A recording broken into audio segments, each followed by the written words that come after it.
سوکھے ہوئے درختوں کے پاس ٹھہرے. وہاں پر ہم نے پڑاؤ کیا, وہاں پر درختوں کے نیچے بیٹھ گئے. میں نے دیکھا کہ حضرت امام جعفر صادق رحمت اللہ تعالی علیہ نے کچھ پڑھا جو میں سن نہیں سکا. پھر آپ رحمت اللہ تعالی علیہ نے سوکھے درختوں سے فرمایا, اللہ پاک نے تم میں جو ہمارے لیے رزق پیدا فرمایا ہے اس میں سے ہمیں بھی کھلا. یہ درخت سے گفتگو کر رہے ہیں حضرت امام جعفر صادق رضی اللہ تعالی. آپ کا یہ فرمانا تھا کہ کھجوروں کے جو خشک درخت تھے ان پر کھجوریں ظاہر ہو گئی. سبحان اللہ. اور آپ رضی اللہ تعالیٰ عنہ کے قریب کھجوروں کا گچھا آ گیا. سبحان اللہ. کھجوروں کا جو گچھا تھا وہ جھکا, آپ رضی اللہ تعالیٰ عنہ کے قریب آیا. آپ رضی اللہ تعالیٰ عنہ نے بسم اللہ پڑھ کر اس سے کھایا. پھر آپ رضی اللہ تعالیٰ عنہ نے مجھے بھی فرمایا کہ تم بھی بسم اللہ پڑھ کر کھاؤ. میں نے وہ کھجوریں کھائیں اس سے پہلے اور اس کے بعد کبھی ایسی لذیذ کھجوریں نہ کھائیں. سبحان اللہ. آپ رضی اللہ تعالیٰ یہ کرامت تھی کہ کھجوروں کا خشک تنا آپ کی دعا کی برکت سے اللہ تبارک و تعالیٰ نے اسے نہ صرف ہرا بھرا کر دیا, اور آپ رضی اللہ تعالیٰ کی کرامت کے اسے کھجوروں کے گوشے بھی نکل آئے اور آپ نے خود بھی تناول فرمایا اور اس شخص کو بھی اپنے ساتھ کھانے کی دعوت پیش کی. اسی طرح پیارے محترم اسلام بھائیو, حضرت امام جعفر صادق رضی اللہ تعالیٰ نے مستجاب الدعوات میں سے تھے, یعنی جو دعا کرتے تھے اللہ پاک ان کی دعا قبول کیا کرتا تھا. سبحان اللہ. چنانچہ آپ رحمت اللہ تعالیٰ علیہ کے پاس ایک شخص حاضر ہوا اور عرض کرنے لگا, یا سیدی میرے لیے دعا کیجئے کہ اللہ پاک مجھے کثرت سے مال عطا فرمائے تاکہ میں بہت زیادہ حج کرنے کی سعادت حاصل کروں. ایسی پیاری نیت ہے کہ مال زیادہ ہوگا حج کریں گے. ہماری نیت ہوتی مال زیادہ ہوگا تو دوسروں پر بڑائی کی نیت ہوتی ہے, لیکن یہ اللہ کے نیک بندے تھے, نیت کیا تھی کہ مال جتنا زیادہ ہوگا میں حج کروں گا.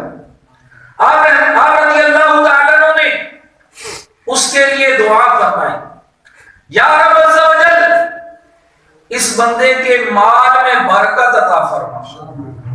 پھر آپ رحمت اللہ تعالیٰ نے اس سے فرمایا کہ تو 50 حج کرے گا. سبحان اللہ. مال کی کثرت کی دعا بھی کرتی اور ساتھ بشارت بھی دے دی کہ تو 50 حج کرے گا. چنانچہ اللہ تبارک و تعالیٰ نے اسے اتنا مال دیا, اس نے پورے 50 حج کیے. جب 51 مرتبہ حج کے لیے جانے لگا تو مقام جحفہ پہنچا, غسل کے لیے ایک نہر کے اندر اترا تو پانی کی تیز موجیں اسے بہا کر لے گئیں اور اسی میں ڈوب کر وہ فوت ہو گیا. پیارے پیارے محترم اسلام میں آپ نے ملاحظہ فرمایا کہ حضرت امام جعفر صادق رضی اللہ تعالیٰ عنہ کیسے با کرامت تھے, مستجاب الدعوات میں سے تھے کہ اللہ تبارک و تعالیٰ آپ کی دعا قبول فرمایا کرتا تھا. ایک اور آپ کی کرامت سماعت فرمائیے.